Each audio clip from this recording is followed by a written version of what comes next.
disaster. Ask me, I just finished Dilwale, followed it up with Fan. So, when you are in Zugzwang, kids, don't panic. Whenever there is trouble and you know there is no way out of disaster, don't panic. With a little embarrassment, you will survive it. Trust me. All you have to do is make a move. All you have to do is move on a bit.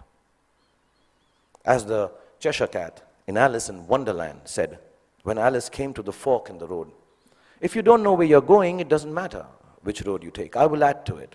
As long as you take one road and don't keep standing in the middle of the fork until a truck runs you over. Often in Zugzwang, your enemy wins that particular move, but mostly you end up winning the game. There were no computers when I was a kid, nor were there iPhones for us to Google pornography on, while our parents were busy checking their selfie likes on Instagram. One of the most precious gifts my father gave me was an Italian typewriter. I learned how to use it from him, how to roll paper into the roller and press the lever, I don't know if you guys have seen a typewriter. Google it, yeah. Yeah, the clicking sound of the letters as I pressed them with my fingers, forming words on blank pages, fascinated me. To use a typewriter well, you needed diligence. One wrong letter, and the whole exercise had to be started all over again. We used something called Typex to erase our mistakes in those days, not to sniff at during math classes. But too much Typex in math classes or in typewriting is unacceptable. So we had to learn how to move our fingers accurately, to make words out of thoughts with efficiency, and do it over and over again till we got it just right. As an adult, I have come to understand that there is nothing of more value than your capacity for diligence and your ability to work hard. If you can outwork your adversaries and your employees, you can ensure your own success in whatever it is you choose to do. Whatever you're doing, do it once. Then do it one more time, even more carefully. Practice will make everything seem easier. Be diligent. Be thorough. Think of every job you do as the first one. So you have to get it right or you won't be able to impress everyone. And at the same time, do it as your last job, as if you will not get a chance to do it again ever. Don't just outwork yourself. Only parents clapping. In fact, you can outwork yourself. If you can outwork yourself, then pretty much nothing can prevent you from glorying. Then my father gave me a camera. And the most beautiful thing about it was that it did not work. We all have those Leica ones, old ones, which don't work, look really cool. I learned that things don't always have to be functional to fulfill a need. That sometimes when things are broken, the greatest creativity emanates from their fragments. I found myself looking at my world magically through the unusable lens, and the fact that there was never any actual photograph to see taught me my most important lesson yet. That creativity is a process of the soul.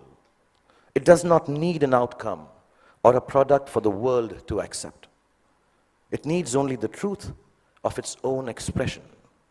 It comes from within and makes of your world whatever you wish it to make. So don't be afraid of your own creativity. Honor it.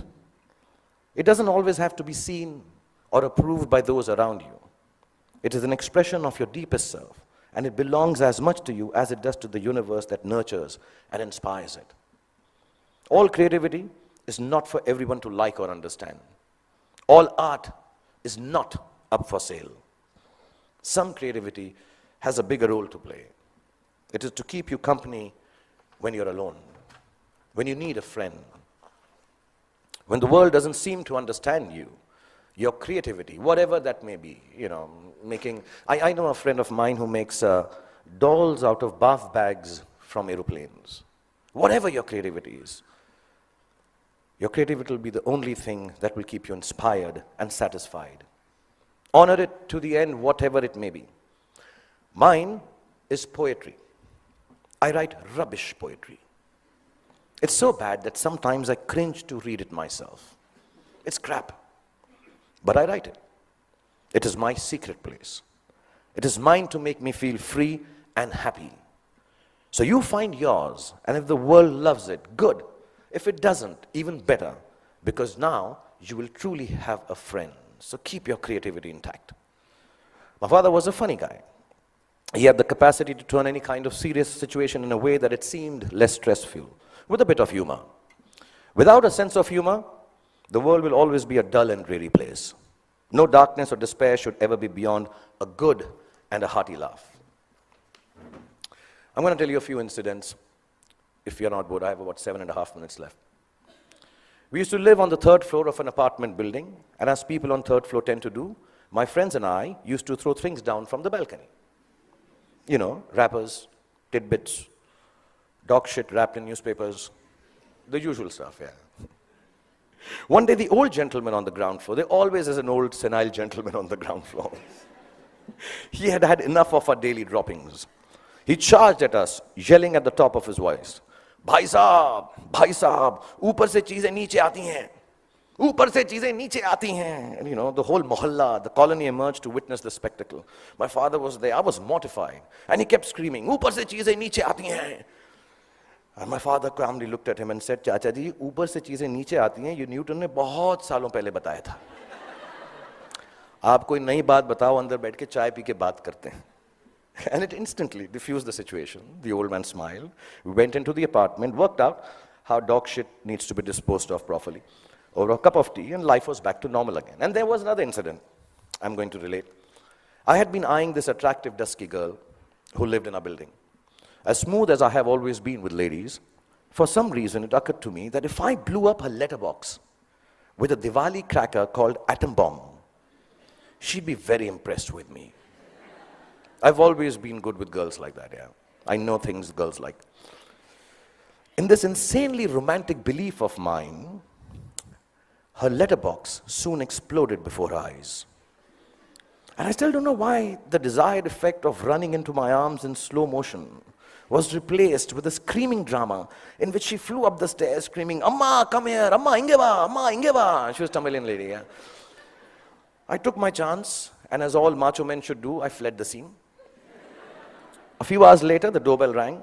I looked through the magic eye, and the mother of the love of my life was standing outside looking incensed. I found a place to hide. My father opened the door. The lady began to rattle off a complaint. Your son this, your son that, sorry, my Tamil is not good, but it sounded like that. And he listened patiently and then responded, you know, ma'am, as you were speaking, I was getting angry with my son. But then suddenly I realized how beautiful you are. And I can imagine if your daughter looks anything like you, how can my son be blamed for falling in love with her and behaving so stupidly? The lady went silent as my father continued telling how beautiful she was. And then she became a little coy. Another cup of tea was had, and she said to me sweetly, Beta, just because my daughter is so beautiful, you shouldn't behave badly with her. You should come home, sit with us, and be friends. So not only did my dad get me off the hook for blowing up the girl's letterbox, he actually got me inroads to a long, satisfying relationship with the love of my life that lasted 6 days. Because then I realized that dating beautiful girls has its downside.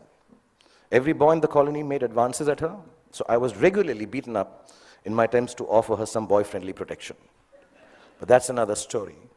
The point being, learn to laugh at yourselves every chance you get.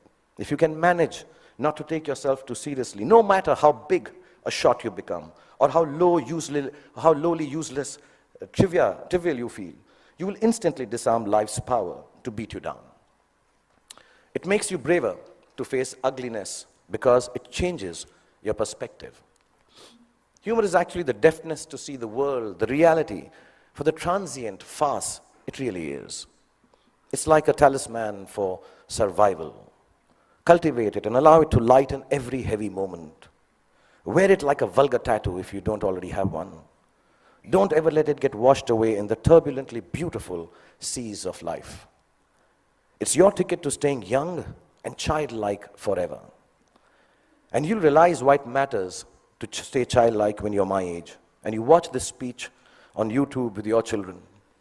I'll probably have kicked the bucket by then, having smoked enough cigarettes to light up a forest.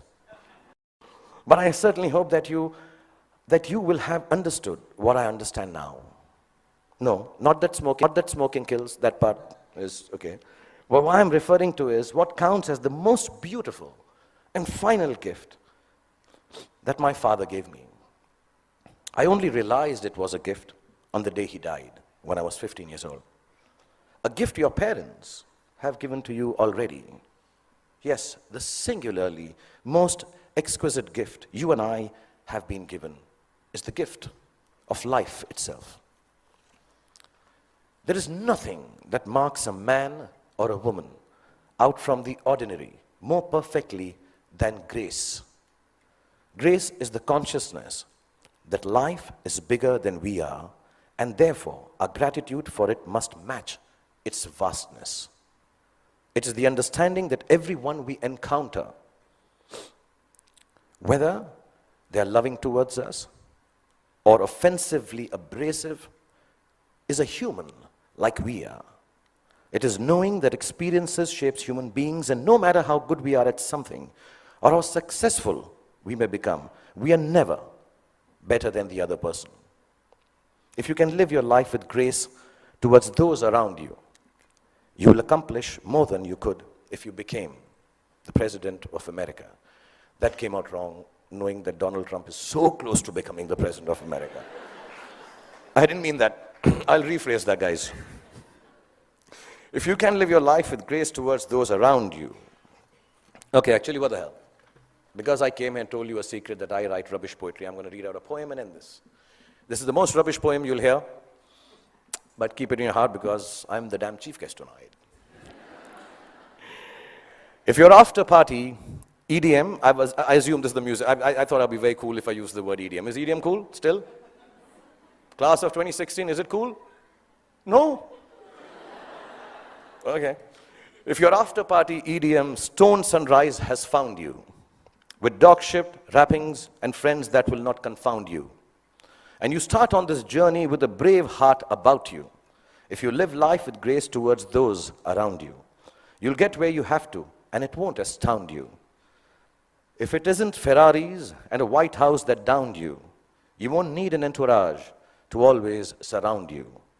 It's your truth you will have that will shelter and ground you. And you'll remember this day as the day that unbound you. From the walls of this beautiful school and the teachers, exams and all the rules that sometimes seem to hound you. And let me tell you, you all will be successful. Let me remind you. Now it was remind, but because it's not rhyming, so I...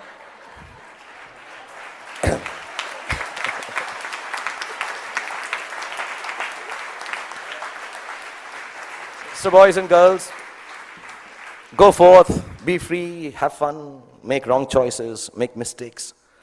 You will still succeed because the gift of education you have from this wonderful institution called Dhirubhai Ambani International School. The love Nita has given you and the genes that your parents have provided you with will always look after you. And when you succeed, don't forget to thank your least favorite teacher because he or she actually cared for you the most. Love you all and be happy.